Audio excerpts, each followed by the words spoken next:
Hi,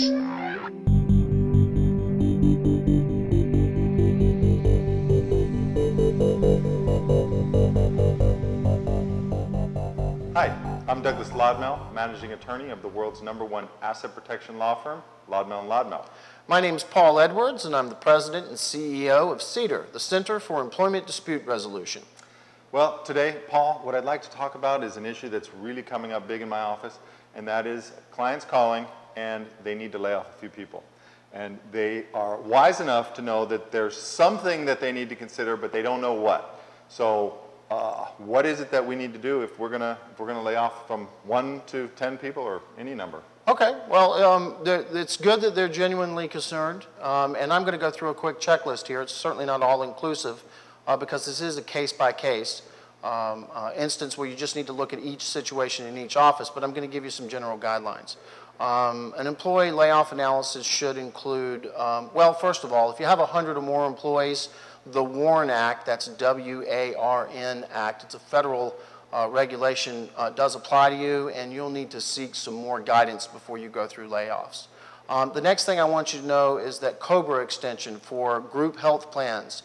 The federal government requires that if you have 15 or more employees that you need to address that and inform. Right. State by state, there are some additional rules. So you're going to need some help to make sure that you get it proper for your state. Right. Let's talk about the Armed Forces Act. If you have anyone who, you know, we have so many men and women who are serving, generally it probably would be National Guard. If you have anyone serving in the Armed Forces, Special considerations. Yeah, special considerations, there's more that applies there. Okay. You know, when you're laying someone off, it is still a termination, so you need to be cognizant of whether or not it might appear that you're discriminating against the people that you're laying off. And that's a big issue right there. I think a lot of people have the impression that a layoff is kind of excluded from the rules. Well, I'm laying them off, so I can kind of forget the rules. That's not the case. A layoff is a termination, and the rules around discrimination apply the same as if you're terminating in any other capacity. Yeah, it's one of the reasons why you want to probably not write any recommendation letters. And I'm not going to go into that into any more depth, but a recommendation letter can really be a kind of proof of discrimination if it's used against you. So if they're going to terminate, if they're going to consider a layoff, what you're saying is an employee layoff analysis is the first step. Absolutely, absolutely. And that involves, I'm assuming, looking at all the employees and considering each employee and a host of issues around. Yeah, we're going to want to look at everything. Their performance, because performance can be a reason why you would use to lay out, to target one person for layoff and not another person. Right. So we're going to look at the whole picture, ages, all the protected classes, and what's been going on up to this point. So this is clearly a very case-by-case scenario. Absolutely, yeah. And not something that you would have them do on their own. There's no guide out there you can buy and go, I'm going to do my employee layoff analysis. You need a professional. No, you need a professional. You need someone who's been doing this. And by the way, we have been doing this. I mean, that's part of the reason why we're here speaking. Right. For CEDR Solutions Center members, this is actually included in what we do. Yeah, we have more than 200 offices in more than 44 states, and layoffs started about 2 years ago, so we've been dealing with this issue. Right. Yeah. So other things that should be on your checklist is final paycheck. Almost every state has some rules about final paycheck, and many states also, if you were going to include a severance package in the layoff, I'm not necessarily saying you should, but if you did, many states have some rules around severance agreements and packages. Again, part of the individual case-by-case analysis. Yep. I also want to address that you need to handle the situation that's left behind. I guess we'll call them survivors. These are the people who were not laid off. Right. And there is going to be upset because of this. And, quite frankly, it's probably not a good idea for you to lay off 1 or 20 people, however many people that you have to lay off, and then stroll in the next day as if nothing happened. Right. Just walk through the staff and into your office and shut the door and hope everything's going to work out.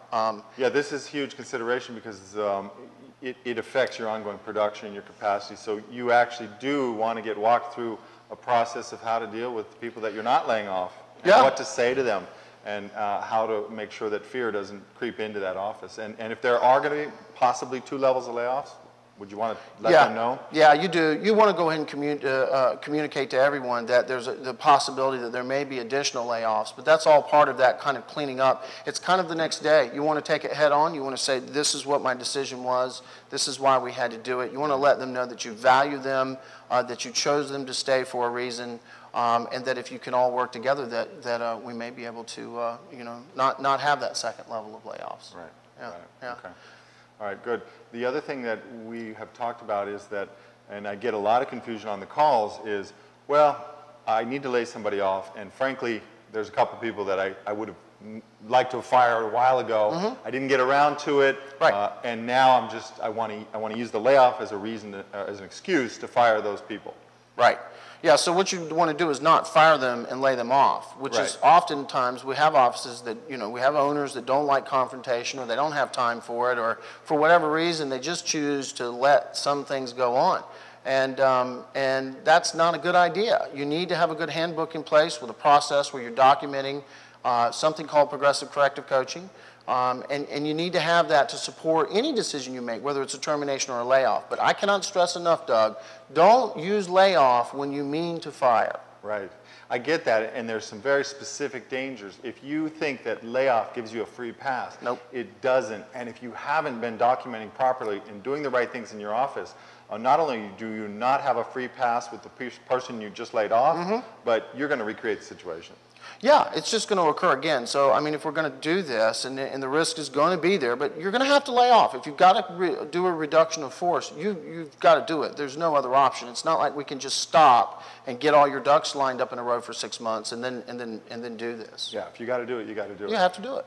The other thing is that if you do lay off, and this gets right to that issue of whether when you mean to fire, fire, and when you mean to lay off, lay off. If you lay off, that means that position is closed. You're not rehiring for that position, and that means for at least 6 months, correct? 6 months. 6 months is the safe bet there. Okay. Certainly, if you tell someone I'm laying you off because I don't have work for you, and then the next day you advertise for their job and you're filling their job, then, you're in trouble. You could really be in trouble if they're in a protected class, because you've kind of made the case for a discrimination claim.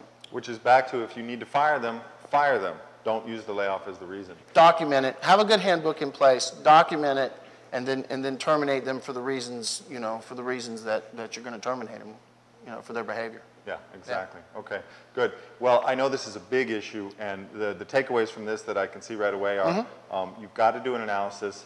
You can't just pick and hand the pink slips to the people that come to the top of your head. You need to do this with a professional, somebody who's done it before, who knows your case, and it's definitely something to take seriously.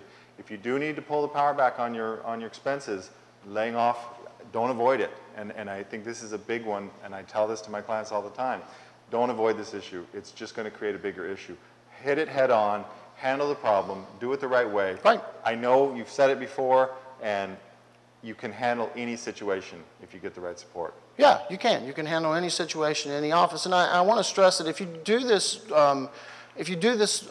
through a method and through the analysis, if you do have a problem that comes up, you'll be much more prepared to handle it. Right. If you do get a complaint, or you do get pushback, or heaven forbid, the EEOC or someone contacts you, you'll have an answer for it, because you will have done this with purpose. Right. Got it.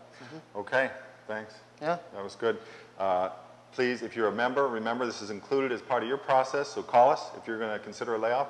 If you're not, we'd be happy to talk to you and help you through your problems. Thanks. Have a great day. Thank you.